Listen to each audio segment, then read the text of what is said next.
It's New Year's Eve. You're sitting around. You've had a little bit too much to drink. Then you realize it's only like 8:15. You still have 3 hours and 45 minutes before the ball drops in whatever city you happen to be in. And you're thinking numbers are spinning through your mind about the amount of losses that you've incurred over the course of the last year. You can't wait. It's kind of like with race trackers where a meet would close where you got annihilated, you got clobbered. They were carrying you out of the clubhouse every day in a body bag. And because the action was shifting, say, from Hollywood Park to Santa Anita, and it opened up the day after Christmas, and you were thinking to yourself, it's a whole new year, right? It's like the optimism that every baseball team has in spring training. You're thinking 2025 has to be better. And yet there will be a tendency on the part of a lot of people who are already drunk out of their fucking mind at 8:15 in the evening to think to themselves, geez, I'm stuck like 18 dimes for the year. Maybe I can get out on New Year's Day. And we're going to try and give you an opportunity to do that. So, although a couple of these games look to be very, very dicey, including the one that appears to be, at least in terms of the odds, the closest matchup.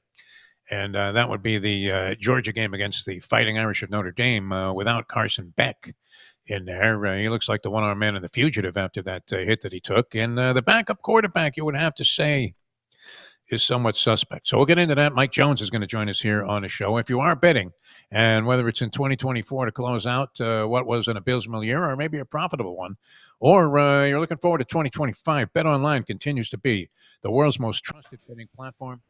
You're all online wagering, from the earliest odds to in-game live betting, which I know this gentleman, we're all farts. We're like the geezers at Caesars, Mike Jones and me.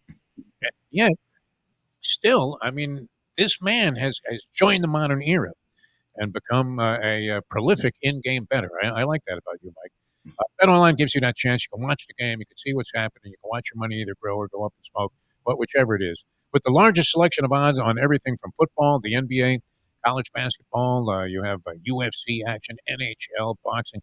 Head to BetOnline today. Don't forget to use the promo code BELIEVE. That's BLEAV, all caps, BELIEVE, for your welcome bonus on your first deposit. BetOnline, the game starts here. All right, I don't know. Have you ever had? I've had two that I can recall miracles happen. This was prior to Christmas Day, like Christmas Eve. There was a horse running at Calder Racecourse, which was open at the time, and now is a very profitable casino, but has no more thoroughbred racing. Anyway, and it was basically, I mean, it was kind of rinky-dink compared to the splendor of Hialeah Park and Gulfstream Park. It was a real pedestrian-looking racetrack. But I will never forget, on Christmas Eve, Mike Jones, there's a horse running in the last race, the get-out race, called Silent Night. Now, how do you not bet that horse? Have to. Right? And she just like jiggity jogged all the way to the wire there. But 2-1. That was bet down from like 12-1 morning line. 2-1. Silent Night, you make a score. And then I remember hitting a tri-super at Dania Highlight. And I believe this might have been their New Year's Eve special. And we took down the whole pool, which wasn't much, a buddy of mine and I. And what are the odds? I mean, they're astronomical against you. You almost have a better chance of hitting the Mega Millions jackpot than the Tri-Super at a fucking highlight front on. And yet this is what we were relegating ourselves to do in the pursuit of some kind of pre-holiday score. I don't know. How do you feel about it? If my biggest fear in life is that the last thing you see that flashes before your eyes as you're sitting there getting set to meet your maker and hope that there's no juice in heaven. But it flashes before you. There'll be a big number, and it's the amount of money that you might have lost lifetime betting. And that's why a lot of degenerate gamblers die with their mouths wide open, like. Yeah. Either that or the amount of money I spent on alcohol since I quit a couple of years ago. But that would be another one that would be an astronomical number. Living in Vegas for 10 years at the peak of what the late night celebrations were. You know, they got a few winners to go out and celebrate with. But yeah, it's amazing. Well, I mean, are you inclined to try to get even all at once? That's not your style, I imagine. No, I mean you can't. But the point is, the vision is.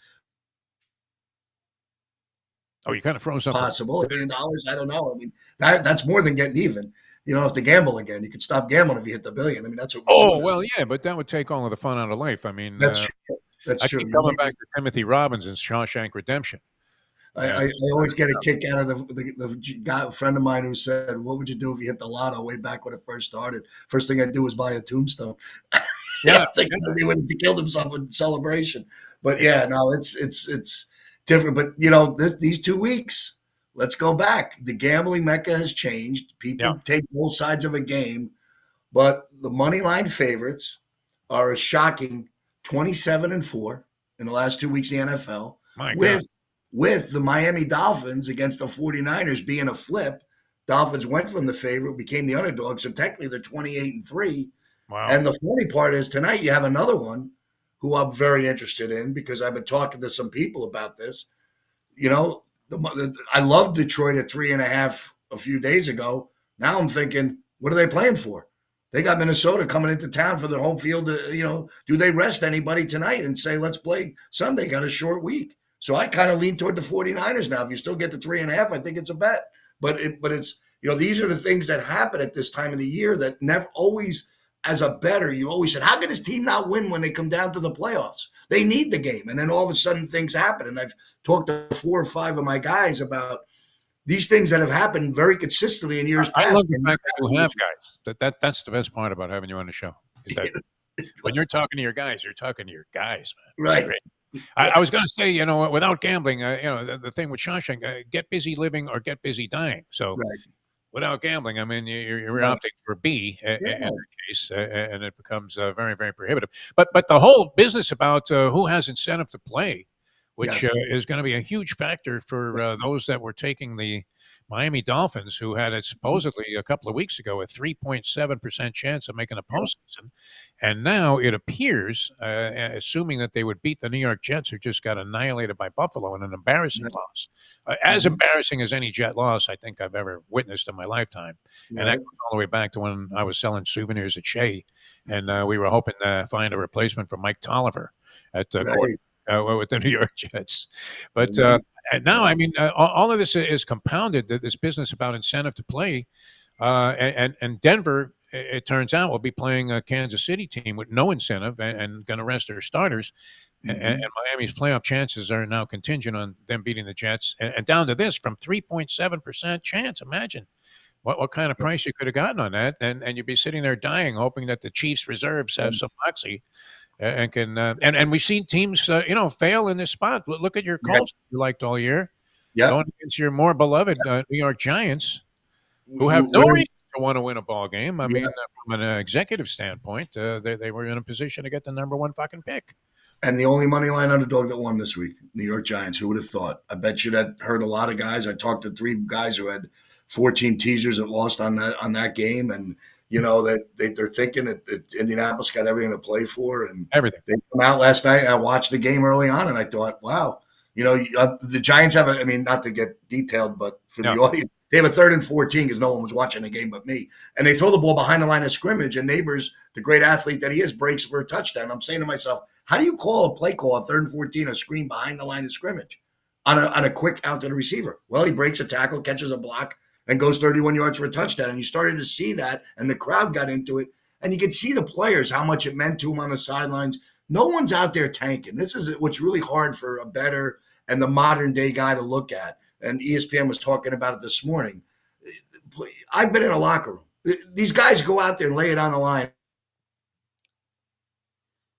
every day. You can't tank and miss a shot. Baseball, you could swing and miss, and maybe you want. But football is a totally different entity because your livelihood's on the line each play. And I just think you can't go out there and not give 100%. I think in this particular case, maybe the Giants lose a chance at a top quarterback. But, as an old man, as a fan, I'd rather have a win and not be embarrassed and be the only 0-9 team at home. So I was kind of I always hated that as a sports talk host when yes. people would call in about week 4 and say, well, we'd be better off losing the rest of the way there so we get a chance at so-and-so in the draft. Right. And of course, what we all know this from history, that there is no way to definitively say, I mean, once in a blue moon, you'll see a guy that can't miss. But even those guys have missed. Yeah. Right. So, you're talking about a guy that everybody's got this opinion is going to be an NFL monster, and they end up going first, second, third, top 5 in the draft, and don't amount to a hell of shit. So that's a bad thing to root for. I'm with you. I'm old school on this also. I believe you go out there to win every game. Mhm. I was never a fan of teams and coaches that whined about running up the score because your option is, you know what? Go out there and win the fourth quarter yourselves. I mean, after this Yep. embarrassment. So you're down 55-3. If they're going to keep playing, well, why don't you try and stop them? Right. Just sitting there on the Yeah. side whining. Now, there are mismatches. I mean, I'm talking, when Gino Auriemma is taking on the Little Sisters of the Poor and he's got his starters in the game with 37 seconds to go and they're up 70. Okay, that's a little bit much. But in general, I was never a fan of that. And yet, your determinations that are being made in trying to bet these games. Mhm. Look what happened with the Miami Hurricanes and the Yeah. Cam Ward Right. situation. Yep. Look, I was having a discussion about that on another show this morning with a guy and said, "Oh, yeah, it's a disgrace." And I'm thinking it's kind of the way of the world. I mean, I don't know that we can judge anybody's actions where you and I might have thought that the Ronnie Lott approach was the way to go. Well, cut your finger off and get back out there. Yeah. Otherwise, you're a wink and a disgrace to the team. Yeah. Yeah. To now, what's going on? Which is maybe by playing a single down in that game, he fulfilled his commitment to his NIL money and.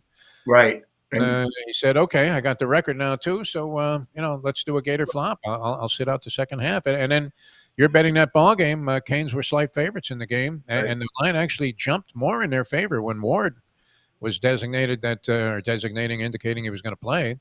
And Mhm. then he sits out the second half after getting the record. And guess what? You're the better, and you're fucked. Yep. And we could talk about this every day if we had a show every day that people were interested in. But the Miami Hurricanes, the over under when that game was handed out by a very sharp outfit that I deal with that had came out at 55.5. Then it went to 56.5, and the guy said it's still a bet. But he said what's more important is Ward's probably going to play at least the first half, like he knew it. And Yeah. he said you want to bet he's telling the guys online you might want to bet the first half over. Even 29 points in the first half, the game basically goes over. But the key factor is it went off at 62 to total. When do you see totals in a bowl game move 7 points? And this is the new age of why I'd say I don't really like to bet on these bowl games now, which was always my favorite thing to bet on. The end of the season, you're fired up. Sure. You always want these bowl games to be meaningful. Is that until they figure out what you just said, the NIL has to be included in the bowl game. But let's go back to the Colorado game. Everybody liked Colorado. I was more inclined to Colorado. They played Hunter and Sanders. Did Sanders hurt his draft stock by playing a terrible game? If he sits out, is he no one even talks about him? Now you're listening online. Half the people want Ward now over Sanders. And that wasn't the case going into Friday night. So, or Saturday night. That's the thing that makes this really intriguing where I give Cam Ward a lot of kudos in my book for even going out there for a half in this day and age of playing. So people could say being disparaged, yeah, I think that's unfair to the kid. The coach has nothing to say, so you're asking yourself, "Hey, geez, where can I?" Now it's funny too because if he sat out the game, nobody would have said anything. No, right? Like his buddy Restrepo, the outstanding receiver from the University of Miami, right? They just would have said, "Oh, okay, that's what people do now. They sit out these games." And Sanders, as you mentioned, might have been better off. People saw what he could do. I would give him the respect for this. He's getting the shit knocked out of him. And, he's in a ball game that is absolutely meaningless in terms of any kind of stature, except to say that, I'm sitting here playing for the Colorado Buffaloes, and that means the world to me. And but he stayed in the game. I mean, right to the bitter end. And he was taking a pounding. That looked like the middle rounds of the Thrill in Manila there, where Lee's just on the ropes, and you're screaming at the referee, "Stop it, ref!" Right, and sure enough, in the end. All right, so let's look at it. You have an inclination now. You said you kind of changed positions on this Lions 49ers game, and that's going as the Monday Night Football game. But Jeff, here's the thought. This is the rematch. It's the NFC Championship game that Dan Campbell's thinking I might have cost my team last year, and might have, he definitely did. The Lions would have better. Well, then, you're looking forward to that game. It's on the schedule. Now, wait a minute. You got the game yesterday that happens when Minnesota gets a win. Now, all of a sudden, you're playing on a short week. Do you sit, guys? Do you just sit there and say this game really doesn't mean as much as the game does, on Sunday night? So that's why I think. I don't know where the number's going, but I bet you to go off of the pick now. I think people will see this. I saw 3.5 last night, and I think it was a jump for me. to take it. But and I'm hearing money lines too. Some guys I know that are pretty smart were taking the money line last night. But that this is where I kind of would lean. That depending on the line, I would probably, as long as San Francisco stays a slight underdog, I probably would go with San Francisco. All right, that's Mike Jones on the Thursday night game or a Monday night game. I've lost track of the days because they're blending together with the midweek holiday. Football every day, right? One fucking day is it? Here we're giving out betting advice, or at least trying to give you some indication of what the thought process would be if you were inclined to wager. All right, let's look at these games because I always got a kick out of this. I started covering college football or paying closer attention to it when I was a reporter out in California. And I got to cover the home games for both USC and UCLA, which they seldom played home games, if at all, on the same day, same Saturday. So, I saw some pretty good quality football back then. USC was winning national championships. They had great teams, great players. UCLA, what was always Terry Donahue, they're trying to knock on the door, and they couldn't quite get there. They were kind of not really the redheaded stepchild because they could keep pointing to the basketball court. But, football, they were a cut below what you were getting from USC.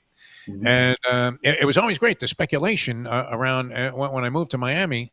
One of the first things I started to cover was the University of Miami football with Howard Schnellenberger, who in 1982 had brought a program that was on the brink of extinction.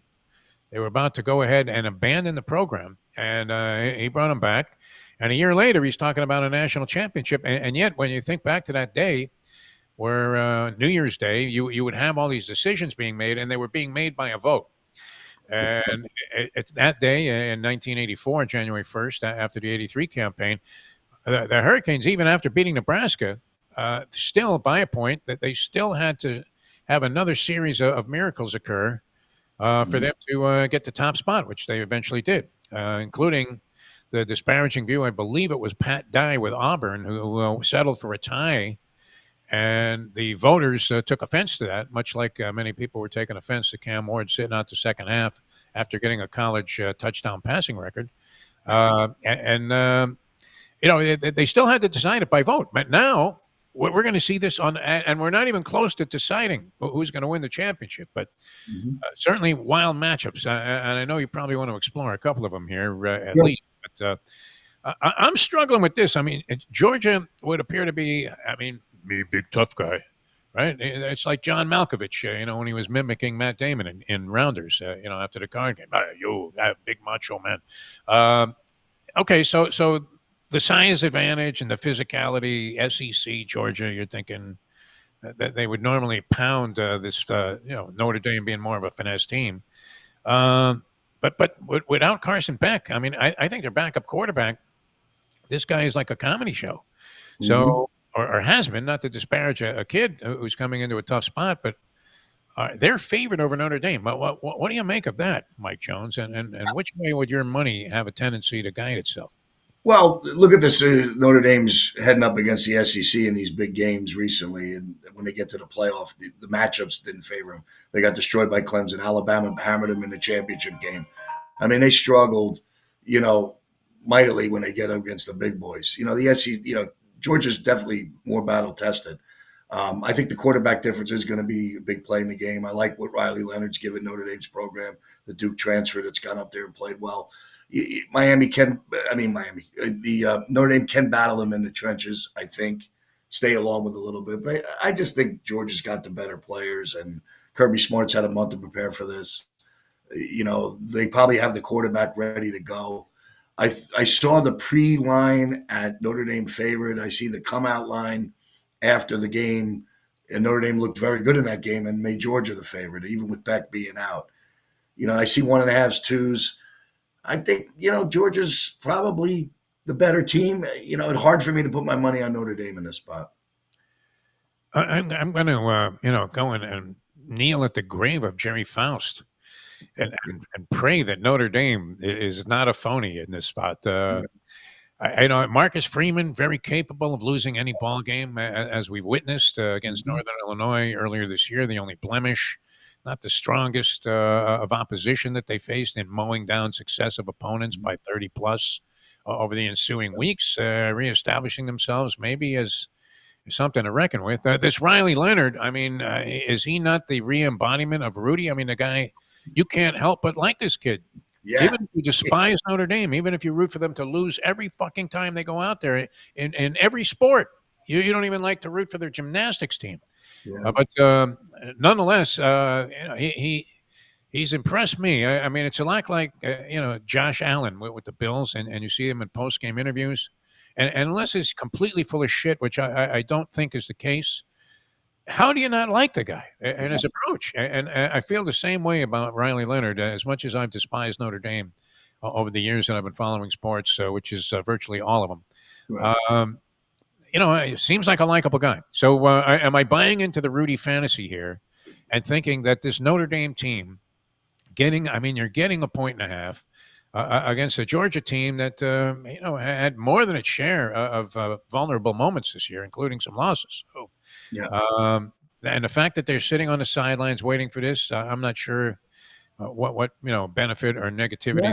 that brings about. But what we've seen that work both ways. Right. Notre Dame comes in of a very impressive performance. Yeah. I could tell you that there's not a consensus here. Am I going to answer myself right here on the show by thinking that Notre Dame has a shot in this game? I mean, no, I don't think you're thinking that. The lines makers are telling you. This normally would be way over 3. Have a great year. Carson Beck went in as ranked as the top two or three quarterbacks in the league, top 5 draft choice. He's now listed as a 2nd or 3rd round pick. Oh. Yeah, and beyond that, I'm just. Beck hasn't done anything to help Georgia's progress throughout the year. Look at that. Didn't play well in big games. Yeah. Right. And here's your Riley Leonard point for me is look at what Notre Dame accomplished after losing a ridiculously bad game. Nobody thought they'd be there. If they win that game, they're probably number 1 in the country. So to me, I think it shows a lot of moxie and determination by Notre Dame to get there where they are. Probably some more confidence than they would have going into this game than they probably would in other years. Notre Dame has a legit chance. I'm not in love with Georgia. I wouldn't bet Notre Dame in this spot, but just because of the history, if you go back. But hey, things happen every day for change. Why not Notre Dame? It's especially painful, though, when you back a team that you normally would root with every emotional fiber that you possess for to lose. Yeah. And then you back them with a wager, no less, and a wagering recommendation, and then they go out and fuck you. I mean, it would be appropriate. But everybody I've talked to, Mike, including says Georgia. Yeah. And Notre Dame, like I said, I mean, I was screaming at the television set when Aaron Parsegian was crying that Jimmy Johnson was running up the score in that game with Jerry Faust on the sidelines there when the Canes were up like 55-3, and they were throwing bombs with 7 minutes to go in the 4th quarter. And you thought, yeah, Jimmy, go ahead and bury these motherfuckers.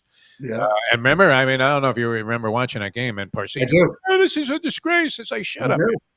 I do. You did it to Trinity College and Rollins and all of these other. And Jimmy, everybody. I thought it was interesting. Yeah, and Jimmy just stuck it to him. I'm jumping in. I have a lot of Notre Dame in my family coming from the Northeast. Screaming television, like, what are you doing? But I go back to being in Florida now for over 30 years. Listen to Steve Spurrier tell us, stop us. That's what you got to do. Like we're just putting our players out there. It's your turn to stop us.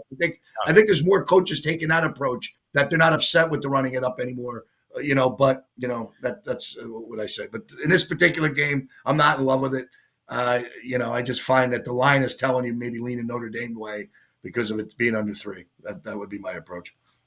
All right. I'm going to go ahead and take a little shot there with Notre Dame. Ohio State and Oregon. Interestingly, Ohio State favored in this ball game. The Oregon Ducks, number 1 team in the country, undefeated, have beaten Ohio State straight up, although by the narrowest of margins. Ohio State subsequently lost their big game, choking like a dog in their game against the Wolverines. Ryan Day, this triggered a massive campaign by Michigan fans, including spearheaded by David Portnoy of Barstool Sports, to extend Ryan Day's contract. Mm-hmm. So that he would continue to be a buffoon and a losing coach on the sidelines of the game every year, which is not a game that you want to lose on a regular basis. And he's been doing that. Now, they rebound and look great in their opening playoff game. But this is a different story, a different animal here, with Oregon waiting in the wings here and trying to justify the opinion of the public and I guess the voting public on this, that they're the number 1 team in the country. So What do you think? I mean, you're getting points with a team that already has a straight up victory over Ohio State. First of all, the best part about this game, it might be one of the last Pac-12 Big Ten matchups you'll see in the Rose Bowl. The original what the Rose Bowl was all about. Yeah. You have an Oregon-Ohio State game where a year ago this would be a legit great Rose Bowl, and now you still have them going back there to play the game. So I think the venue, the aura, the whole thing will make this game probably the fun one to watch. I love Dylan Gabriel. I think they have a quarterback edge. The kid just makes plays. A little bit of Kyler Murray, except maybe a little bit better at the position. I love what Dan Lanning's done. He's got him more physical. Came in for the SEC guys, gone up there, made their defense a little bit tougher to move the ball on. Love what Ohio State did. You're sold after how they dismantled Tennessee, took a pretty good Tennessee team apart, made them look like a really bad football team. Yes. Did they rally behind Ryan Day? Everybody wants Ryan Day fired. Now everybody's surrounding Ohio State. I have Michigan people that are sending me texts saying, look at Ohio State. Look at what they're doing. Dave Portnoy getting behind Ohio State. Whoa, Big Ten making a statement. He was ripping Ohio State. Yeah, but he was also behind them saying, look what they did to the SEC. A lot of his stuff was saying that, they want this game. I think this is a fascinating game. I don't really have a play in it. I think probably liked Ohio State, but thought they should have been an underdog because of how good Oregon's been. Now that they went to a favorite, that means everybody's buying in. Line might be slightly inflated. I think if you can get over 3, I think it was 3.5, 2.5 bouncing around. I might lean on Oregon play just because of the closeness of the game. Going to be a great game to watch. I'm going to do something really stupid here and just make an emotional pick and take Oregon because I despise Ohio State almost as much as I hate Notre Dame. There you go. 2 schools I root for to lose no matter what. Yeah. Since Woody Hayes with his stupid 3 yards in a cloud of dust. Right. Shot at that kid that was blowing by him on the sidelines there. I mean, he throws a body. Unbelievable. And it was like the kid got hit by Kermit Washington. For God's Incredible. Unbelievable way to go out. That was nuts. Yeah. That was a disgrace. And then Craig Krenzel in that horseshit call by the former Buckeye alumni. Terry Porter is somehow appears on the field from the other side in a striped shirt. Should have been a prison uniform, man. Instead, he robs the Hurricanes of a national championship. So, I hate him, and yet that shouldn't fuel you to ignore what could be obvious that, look, when Ryan Day doesn't decide to run the ball exclusively and takes advantage of having 2, outstanding receivers and what should be just a gigantic passing game, but he runs the ball against Michigan. I mean, literally, decides to just slug it out with these guys who have no shot otherwise, unless you play into their hands. Not the brightest coaching move, you would have to say. That's how coaches and trainers get fired usually. But I'm just going to root against them and hope that Oregon is for real. I'm with you. Dylan Gabriel, he's actually 3 TD passes away from beating the record that Cam Ward established. So. Maybe some added incentive to play well there. And you would think that, he may have 3 games to do it if things go the way that the polls anyway and the seedings would indicate. Tough matchup there. Interesting one. All right. Quick thought on these other 2 games. Both slated to be blowouts according to the odds makers. Texas, Arizona State. Would you take 12.5 with Arizona State? Well, very interesting there. So the line opens up 13.5. There's some people that are very knowledgeable that are taking Arizona in the state game. Hence, that's why the line is dropped. I think this is just an interesting matchup. I think they get the Texas gets a monkey over back, winning a game in the playoff. I think Clemson kind of gave them a little bit more than they probably thought. I think they'll be more prepared for this game. I kind of lean a little bit toward a lay here. I think if they control the line of scrimmage, I don't think Scotabo should put up the numbers. I think they're going to miss the wide receiver in this spot against better talent. I'm shocked that this number keeps going down. But I don't like laying double digits as a history, so I'm not in love with this game. But if I had to bet it, I would bet Texas.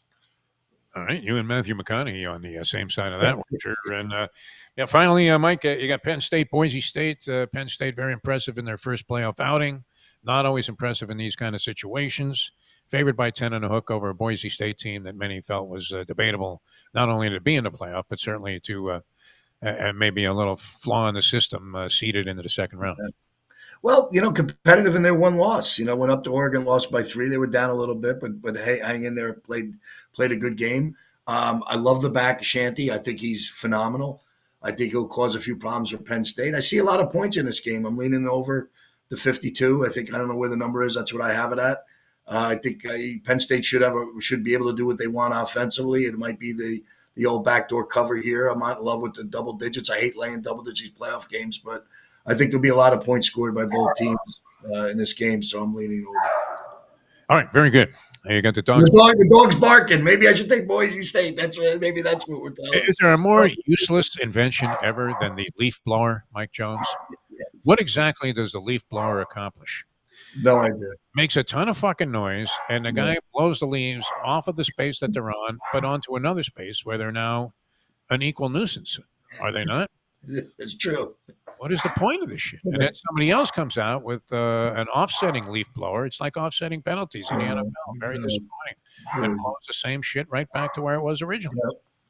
Yep. I guess by scattering it enough times, it eventually just disappears. Is that the theory? I don't know. But talk about a useless item. It's kind of like guys that had lawnmowers that didn't have the grass catcher back in the day. Yeah, that's right. There's a point there. I mean, you don't need what was that guy? Toma, the groundskeeper forever? The groundskeeper, Big Toma, Gene Toma.